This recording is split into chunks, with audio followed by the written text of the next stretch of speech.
Well, good afternoon, folks.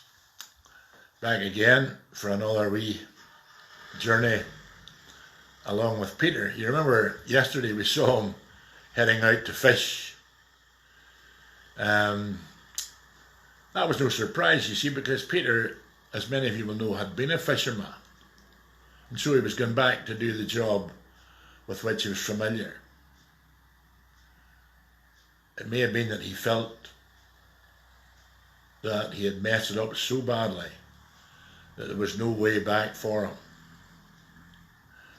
You see, what he had done was he had forgotten that Jesus had called him to be a fisherman,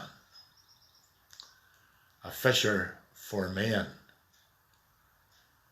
Jesus had given a very specific role to this man, but because of his own arrogance and his own stupidity, he had made a total mess. But now he goes back to doing what he has always done, out to go, and sadly he takes some of his friends with him. They weren't fishermen, but they decided they would go anyway because, well, Peter was a bit of a leader and they followed him. And that night was not very successful. Some of you know that I sail on fishing trawlers in my spare time, and there's nothing worse than fishermen who have caught nothing all night. They're grumpy and the boat can be very, very silent. So you can imagine what it must have been like for them coming back that morning. No fish on board. But I think there's an interesting lesson there for many of us.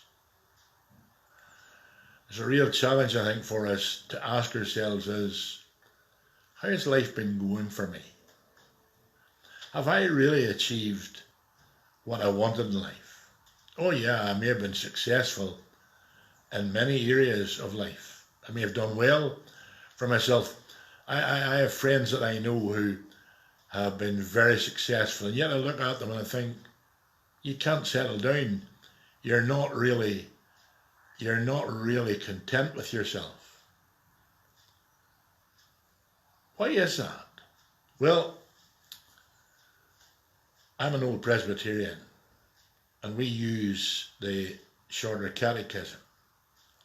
I well remember in Churchtown Presbyterian learning that question, what is man's chief end? The answer was, man's chief end is to glorify God and to enjoy Him forever.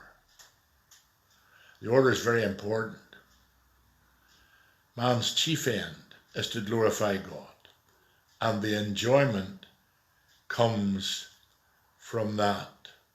Many people want the Christian life to be some sort of a magic carpet ride to glory. It's not like that. We're called by Jesus to be fishers for men.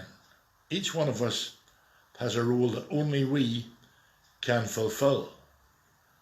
And so we need to be asking ourselves, what have I done with my life so far? Am I really living life as it can be? Or am I living life for my own interests and my own ambitions? Those of us who have been on the Christian journey for a long, long time will guarantee to you that the only way to find out what life is really about is to try to glorify God, because our efforts at best are puny. The amazing thing is, of course, He can use those, but whenever we are attempting to live for the glory of this God of ours, then we start to find out what life is really about.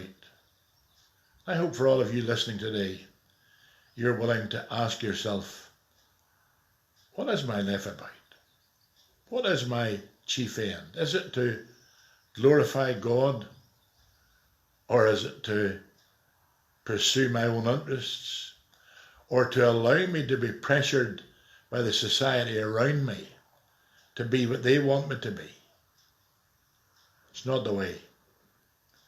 Only by being a disciple, by being willing to present our bodies as living sacrifices, as Paul tells us in Romans 12. Only by presenting our bodies as living sacrifices do we find the real purpose in life. I want that to be the experience of all of us. Please don't miss it out, because there is nothing to compare with it. Thanks for listening again. We'll be a wee bit further down the journey, God willing, tomorrow.